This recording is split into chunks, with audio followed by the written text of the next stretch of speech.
Hey amigos, thanks for coming by today. Look, this is another episode of the Ironhead Chopper Saga. Chopper Saga. I never said it like that before. Anyway, Chopper Saga build. And what I'm going to do today is that I have been wondering what in the world am I going to do about the rear brake. And let me show you what I'm talking about. Like I said, this bike has been swapped over from a left-hand shift to a right-hand shift, as I explained why that is in a previous video, and I'll leave that card right up here. And let me explain what's going on here. There's this brake shaft right here, and there's a pedal that's going to go on here, and I'll show you that pedal. It's this pedal right here. And as you can see, maybe, I don't know if you can, but there are some splines in here, and they go right up on this spline shaft right here. And that operates that little mechanism over there, which is part of that shaft. And this rod right here is going to connect right there onto that piece right there. And it's going to be working back and forth. But anyway, here's what my dilemma was. This rod right here is supposed to go over here and be connected into this piece right here. This is the lever that operates the brake. And it's when you push on the pedal, this rod is going to pull on that and engage those brake shoes that will, of course, you guys get the idea. Anyway, my problem is that this motorcycle was a left-hand shift with a right-hand brake, and like I said, in 1975, that Harley Davidson, what they did for a quick fix, according to the DOT or whoever it was that made them do this, saying that all motorcycles in America have to be left-hand shift and right-hand brake. Harley just made the brake cable-driven, and that cable stopped right here in that little chut-chut. I don't know if you see it. It's right here. And that thing is in the way of my brake rod. So anyway, so what I thought about doing is cutting that piece off, but then I found myself not really wanting to do that. And the reason why is because, like I said before, I really hate cutting on things that are of antiquity. It's almost like sacrilege, but that's just the vanity side of me. And another reason why is, well, if you look, this thing is chrome. Okay, so if I go and cut that piece off, well, then the chrome's going to peel. And it's going to be a big old mess. And I thought, man, what am I going to do? So I came up with a great idea, which is always my last resort. I went online and I went ahead and found another brake drum backing plate for a Sportster, Ironhead that is. And it happens to be of the same era. As you can see, it's got the little chut-chut on there, but this piece is not chrome plated. It's all bare aluminum. And as you can see, this little chut-chut's already broken. So all the backing plates that came before 1975 didn't have that little chut-chut. Forgive my vocabulary, I don't know what else to call that. So what I'm gonna do, I'm gonna cut that piece off and then sand it down, get it nice and even with the rest of the aluminum. And if I'm patient enough, maybe I'll polish this piece of aluminum up so it won't look so much like crap, and take my existing brake pads and guts that's in my other drum and replace these worn out looking brake pads and stuff. So, or brake shoes. Anyway, you guys know what I'm talking about.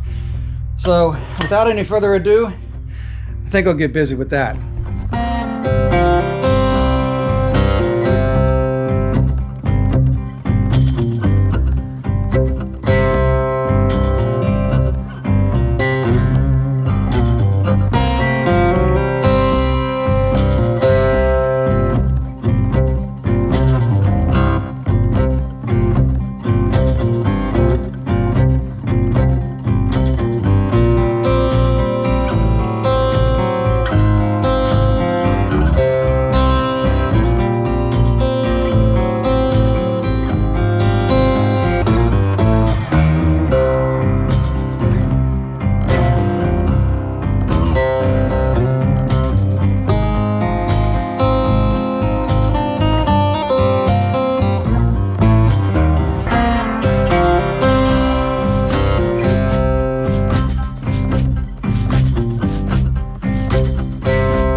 Well, it didn't turn out too bad.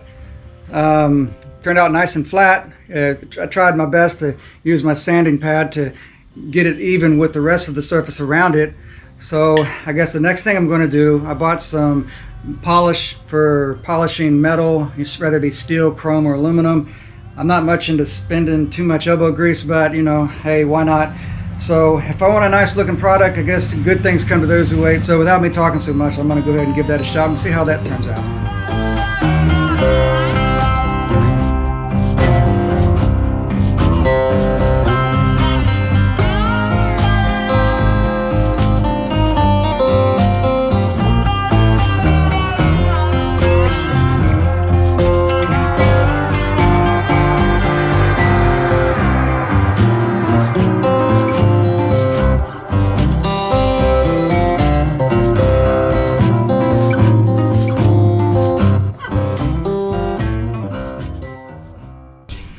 Well, I guess this is about as good as it's going to get.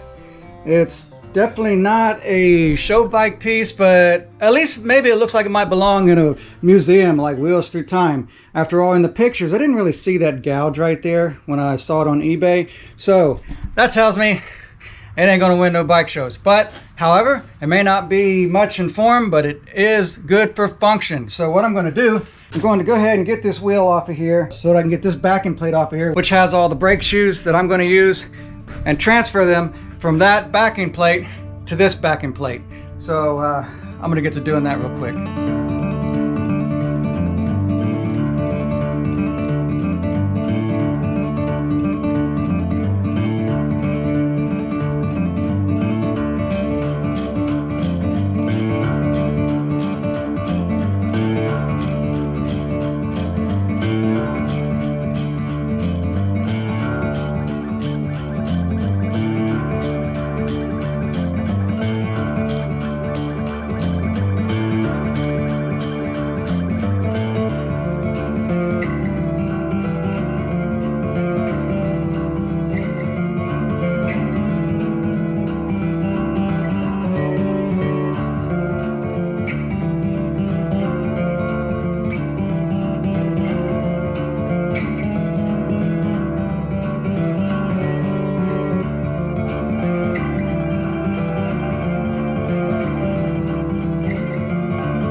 Okay, they went on pretty good, and it looks like it's going to be a winner, but it's not done yet. So what is going to be next is to get this rod connected down here on this piece right here and see how well it functions operating that piece right there.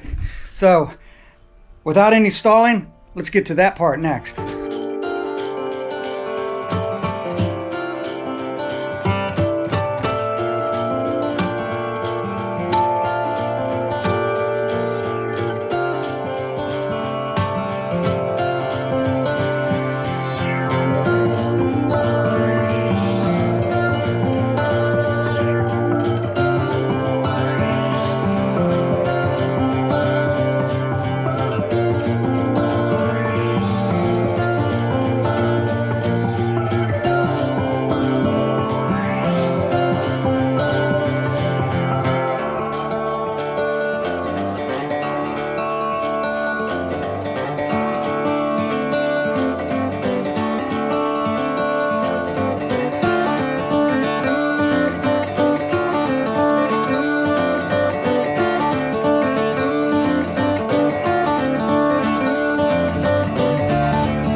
It feels a little heavy. I guess there's a little bit more drag than there ought to be. Maybe it's not supposed to be that way. I don't know, but nevertheless, roll it, hit the brake. It's not going anywhere. How about that? That is cool. Well, another piece of antiquity and nostalgia brought to life on this old chop.